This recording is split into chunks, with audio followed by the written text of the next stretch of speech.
Chelsea Football Club is dying and the owners does not seem to care about it. How can a club who has won the Champions League in 2021, who has won the Club World Cup last season, Conference League last season, can go from a elite world-class team, elite team, Chelsea Football Club, now it has become a mid-table team, and for the first time in our history, we have lost 4 consecutive games without scoring a goal. And do you know where the incompetency lies? It lies with the management, the sporting directors, and the manager. And it is not the players, which I'm honestly speaking about. The same set of players were producing results under Enzo Maresca, but the board decided to satisfy their ego and sack a Club World Cup winning coach. At first, they sacked Thomas Tuchel. Then they brought in Graham Potter because Thomas Tuchel was not agreeing to what they are saying. Thomas Tuchel had a plan, had a vision. Similarly, Enzo Maresca had a plan, had a vision. But Graham Potter, Liam Rosenior, even Pochettino had a plan and a vision. But this manager, Liam Rosenior, Graham Potter, these managers are simple puppets of the game. Simple puppets to the ownership. When you become a Chelsea manager or a Chelsea head coach, you should be given the full rights and responsibilities related to transfers, coaching the players. But the board does not want this. They only want profit. They want to sign young players, they want to groom them, and they want to resell them at a higher value so that they can make a handsome amount of profit. But the funniest part is the board is even incompetent in making profits.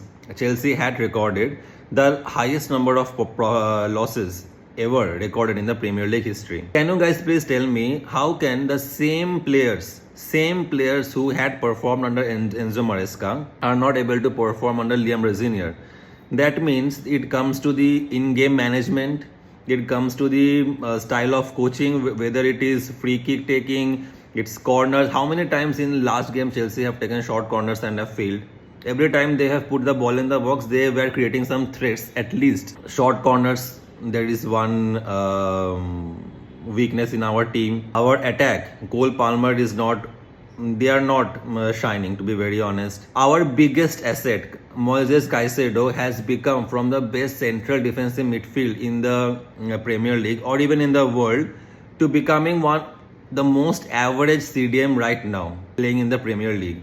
The only guy who wants Chelsea, who is giving his 100% for Chelsea is Enzo Fernandez, and you decided to sanction him. But I cannot even blame Liam Rosenior because he was brought in the middle of the season. He did not have a pre-season. This shows the incompetency of the board. Okay, Liam Rosenior is not fit to be a Chelsea manager. I don't know when the ownership will understand this. They only want to satisfy their ego and they only want to show their power. That's it. But football is not about power. Football is a religion. Football is something that heals you, right? Football is something that feeds you. And these owners does not seem to care about anything. But we as a fan care about Chelsea, right? So the protest that took place before today's game was absolutely right, and it is of huge stature and impact. What we need to do is to stop going to games, because if we stop going to games, it is going to hurt the owners exactly where we want them to hurt.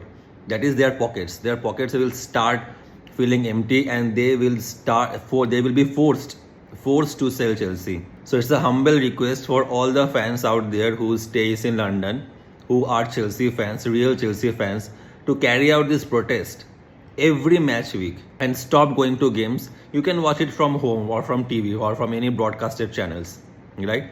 Stop going to Chelsea games and support the club like you have never done otherwise it will go down as one of the worst downfall in the football history. Chelsea Football Club needs to be saved.